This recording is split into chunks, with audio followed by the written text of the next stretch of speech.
Medusa, the name alone conjures up images of a monstrous figure with writhing snakes for hair, her gaze capable of turning anyone to stone. For centuries, Medusa has been depicted as a terrifying villain, a creature to be slain by the heroic Perseus. But what if I told you that Medusa's story is far more complex? What if the real tragedy of Medusa isn't that she was a monster, but how she was made into one? Today, we're going to explore the fascinating myth of Medusa, her origins, her transformation, and why her story continues to resonate with us today. So buckle up, because there's a lot more to Medusa than meets the eye, or turns it to stone. Medusa's origins: a beautiful mortal, or a gorgon from birth? The myth of Medusa has been told and retold countless times, but one of the first things to know is that her origins weren't always consistent. In earlier versions of the myth, particularly those from Hesiod's Theogony, Medusa is described as one of the three Gorgon sisters, daughters of the sea deities Phorcys and Ceto. Unlike her immortal sisters, Stheno and Euryale, Medusa was mortal. Together, the Gorgons were feared as monstrous beings with snakes for hair and a deadly gaze. From the start, Medusa was marked as different, a mortal in a family of immortals, a detail that made her both unique and vulnerable. But later versions of the myth add a fascinating twist. In Ovid's Metamorphoses, Medusa isn't born a monster. She starts as a beautiful mortal woman, known for her radiant hair, which was said to be her crowning glory. According to Ovid, she was so stunning that even the gods took notice, unfortunately, in the most devastating way possible. And this is where Medusa's story takes a tragic turn. The tragedy of Medusa, Athena, Poseidon, and the curse.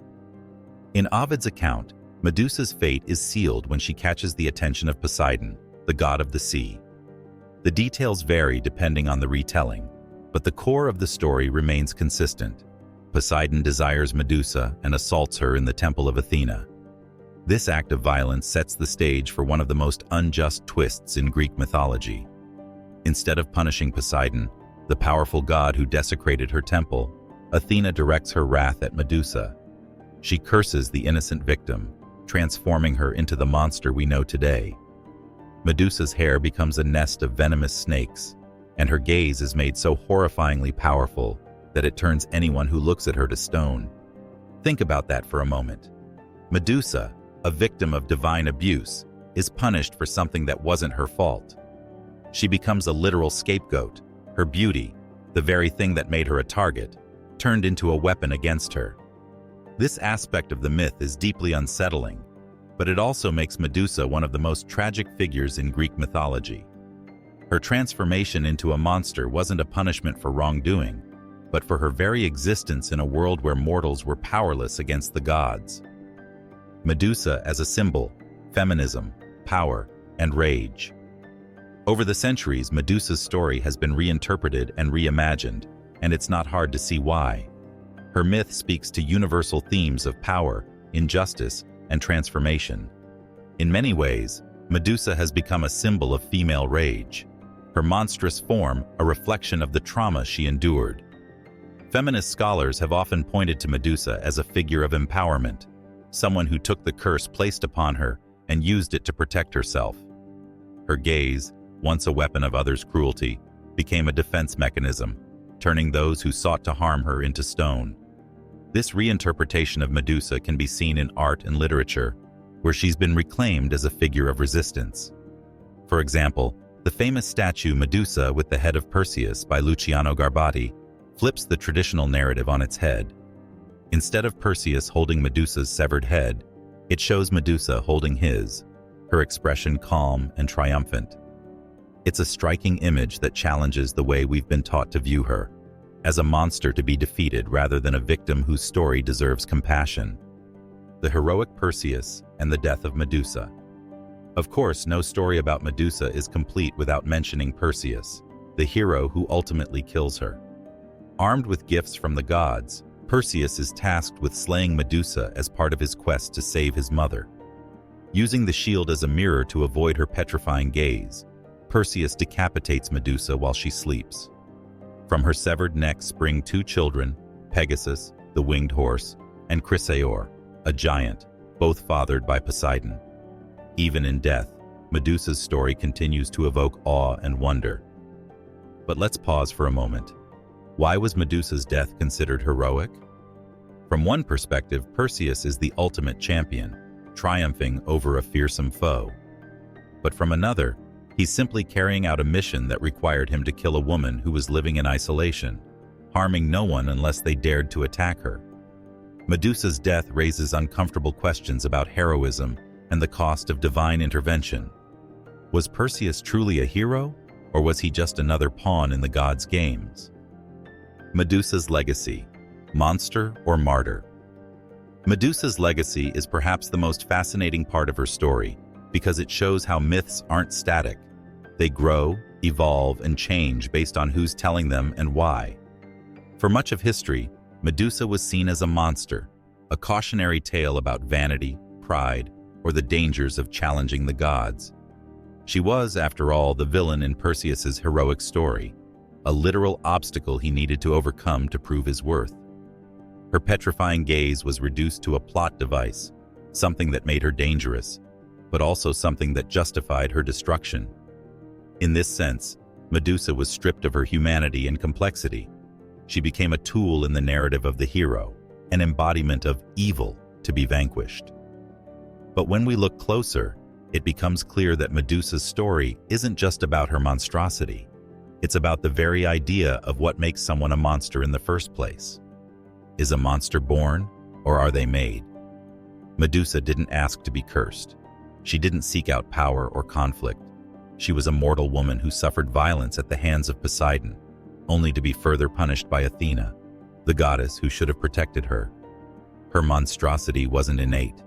It was imposed on her by forces far beyond her control. When you view her story through this lens, Medusa starts to look less like a monster and more like a victim of injustice, a figure trapped in a cycle of divine cruelty.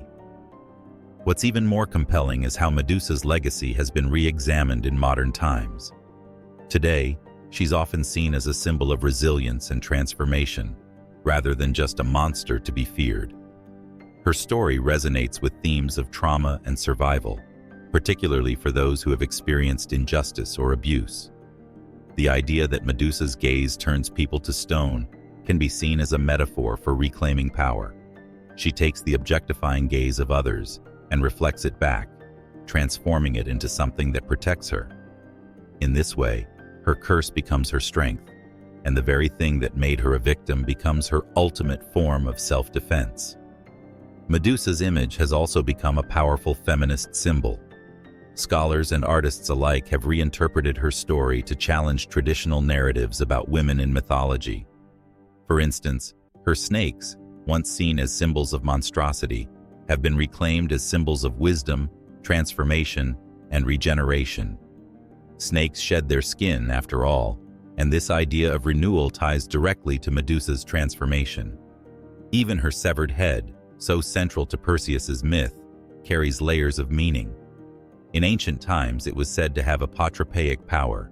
Essentially, it was used to ward off evil.